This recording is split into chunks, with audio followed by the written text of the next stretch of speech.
What if we go double leg takedown and we're rolling around? We better know some jiu-jitsu. What if we're out here and we're kickboxing? We better know how to kickbox. We better know how to have those skills. And if you allow your opponent to always dictate the fight and how the fight starts, you're already at a disadvantage. Hey guys, thank you for checking out my video today. Like, subscribe, comment down below, hit the bell so you can be notified every time you get a video. Today we're gonna be talking about and working on Wing Chun. Why Bruce Lee stepped back from Wing Chun, got away from a lot of the techniques and structure of Wing Chun. Let's get started.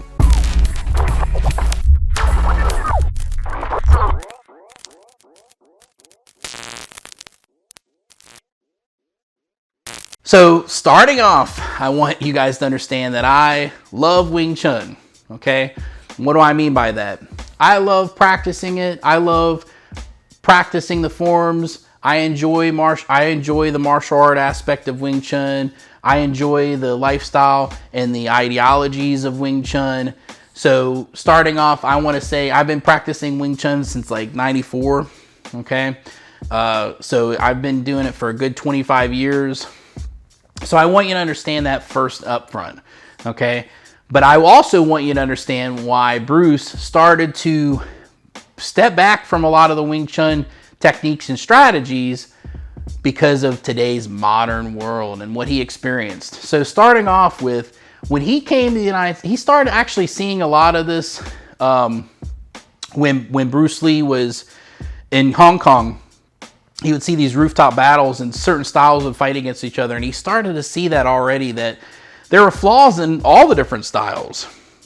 He saw that he wasn't seeing a lot of the actual techniques and movements being drawn out from people that had been doing Wing Chun for 10, 20 years. Sometimes people that had been doing it their whole lives.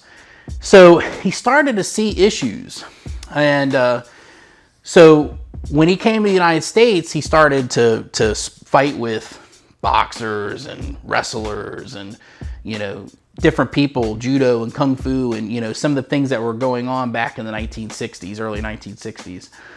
So he started to see things differently. He started to see Wing Chun as there was a lot of things that were just not working. They weren't quite working. I always hear a lot of Wing Chun practitioners talk about, you know, Bruce didn't learn the whole system and he didn't do this and he didn't do that. And it's always about what he didn't do instead of why did he take a step back, okay? Was he a complete idiot? I think it was the opposite. I think he was very, very intelligent. And so we've got to look at it from a perspective, an eagle eye view perspective of why did he step back from Wing Chun? And I would say we'll start off with the footwork, okay? When it comes to the stance is it's a real strong grounding stance, okay? Grounding stance is great when two people are really trying to hurt each other, one, and both people are very grounded. Wing Chun was developed over 400 years ago to go against Northern Southern style Kung Fu. It was developed to fight against these individuals that fought very similar to them, but they came up with very hybrid and intelligent moves to counter attack those. Wing Chun was not developed to go against a modern Western boxer, for instance, or a Brazilian Jiu-Jitsu practitioner, okay, or a Kali Escrimador, or I can throw out all the different types of people, you know, different types of fighters or whatever.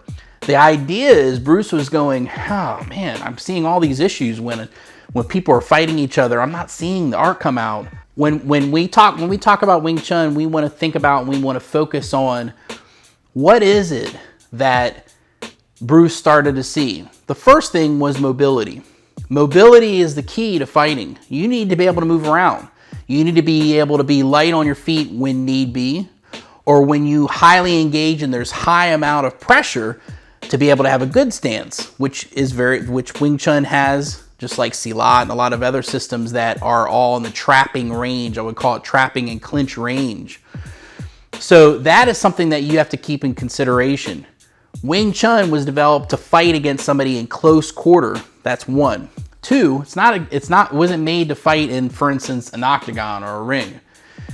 3, it was made to fight against somebody that was Northern and Southern style Kung Fu, which means it's a certain type of energy. It's a certain type of an attack. Okay. That's what it's made for. When we talk about boxing and kickboxing, for instance, when we're talking about long range, your mobility is super important. Okay. So the one thing that Bruce could not stand about Wing Chun, based on the writing that I've studied, and I understand, is that Wing Chun has the mentality, at least back then, where they would stand in position and wait for the attacker to come in. One of their phrases would be, it's like you're like a pool of water, and when somebody drops a drop of water and it expands and it responds to whatever is being attacked, which means it's defensive.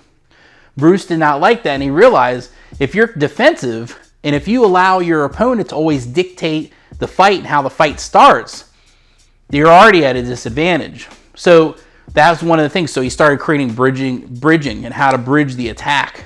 Another one is being able to move from right to left and be able to be light and be able to be fast and aggressive. That's another thing. They would let stand here and they would let them come in at them, and then they would respond and do whatever they're going to do. So these were things that Bruce already started off. The structure is you have to get in close enough to me, or I get in close enough to you so that we can go into the trapping scenario. Okay. So if a boxer stays out here and he's moving around, for instance, or a kickboxer, all they're going to be doing is there's going to be poking. It's constantly poking. And the skill level was not there for them to be able to adapt to it. So you can watch any Wing Chun fight against an MMA fighter or a boxer or anything, and even against other practitioners. And if they don't know how to move their feet around and get in the right position, that becomes a problem. They get overwhelmed by attacks. Okay. So my point of this video is, why is it that Bruce took a step back from Wing Chun? And why is it that Wing Chun practitioners are always ready to attack Bruce Lee when really they should be self-internalizing and going, well, wait a minute. Why did he do it? What did he see? And if you spar somebody that's from a different style, why are there issues? Okay. It's because of the structure. The structure is great for close quarters. So for instance, if I'm in this position and I engage in the trapping range and I'm able to get into these different types of positions here, it's fine. Okay. But if I stay out here and I'm standing like this and he's in a boxing stance, okay, and he throws a punch and I go like this, well, guess what? How is that going to help me with the fight? It's not. Okay. Because I got to get in and keep consistent pressure for me to be able to do the Wing Chun techniques. Okay. Because it is made for what? They keep themselves structured like this. They want to try to stay as square as possible. Okay. Which means that is for inside what we call this box. Okay. And as long as you stay in this box, okay, and we work inside this box, it's great. You know, Wing Chun could be one of the great things, or Silat, or there's a lot of different things that work great inside this box, but it's not always going to be the case. It's a great skill to have. And I love we Chi Sao all the time. We're doing all this kind of good stuff, you know, it's great. Okay. Because it develops the certain attributes inside this box, but not everybody fights in that box all the time. What happens if I get in and I'm in the clinch position? What if we go double leg takedown and we're rolling around? We better know some jiu-jitsu. Okay. What if we're out here and we're kickboxing? We better know how to kickbox. We better know how to have those skills. So Bruce Lee started to see, and he's like, man, something's not right about this. We have to be honest with ourselves. Okay. We always have to look at ourselves and go, I love Wing Chun. I love Wing Chun. I do. That's why I spent so much time doing it. I didn't go, well, this is a problem. This. No, I looked at it subjectively and go, yeah, that's all true. But I still want to learn it. It's really cool. Okay. And that's the way I'm trying to help people to start to process things. And that's the way we have to start to see things with more of instead of being like a religious, it's almost like a religion. Okay. there is not one style or system that's better than another. The best thing is to be able to find the right tool for the right situation. And that's what Bruce was really, that's what where our goal is. How do I adapt in this situation? Okay, how do I adapt? Could I use a method from Wing Chun? Maybe, yeah. I do it in Jiu-Jitsu all the time. I trap hands and trap arms when I'm inside the guard, for instance, or I'm in somebody's guard or different positions. I may use something from Kali or Silat or Wing Chun, okay? That's what's so great about allowing yourself to expand. Now, I'm also not one of those people that goes, oh, I'm just going to learn a little bit of this and learn. No, I spent my life learning all this stuff and really learning it, putting 10,000, 20,000, 50,000 repetitions into these movements so that they're a part of me, of who I am.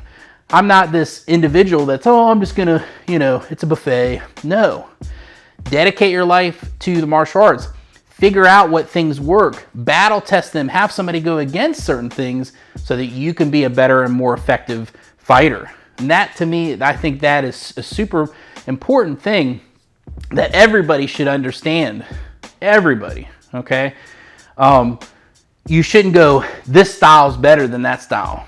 There may be aspects to it that are better for certain ranges, but there's something else better for another range. We have to get outside of this.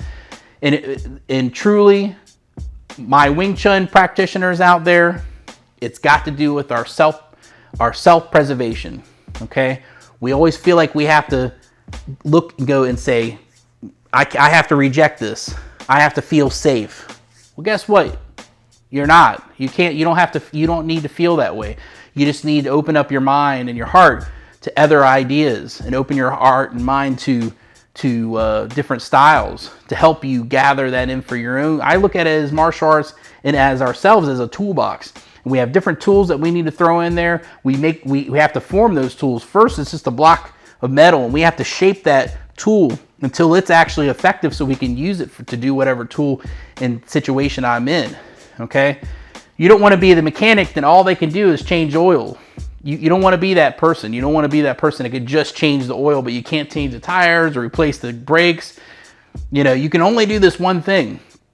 A mechanic that can truly do anything to your car and fix it in any way, that's what you truly want. I hope that you guys listen to me. I hope that you take this under consideration. Please experiment. You have to experiment.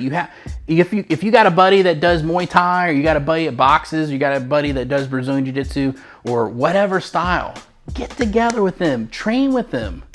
Get in different situations, what you've seen in street fights on YouTube, and see what you can do in there, and find out and test out different things to see how are you going to answer this problem? How are you going to figure out this problem? How are you going to answer that question?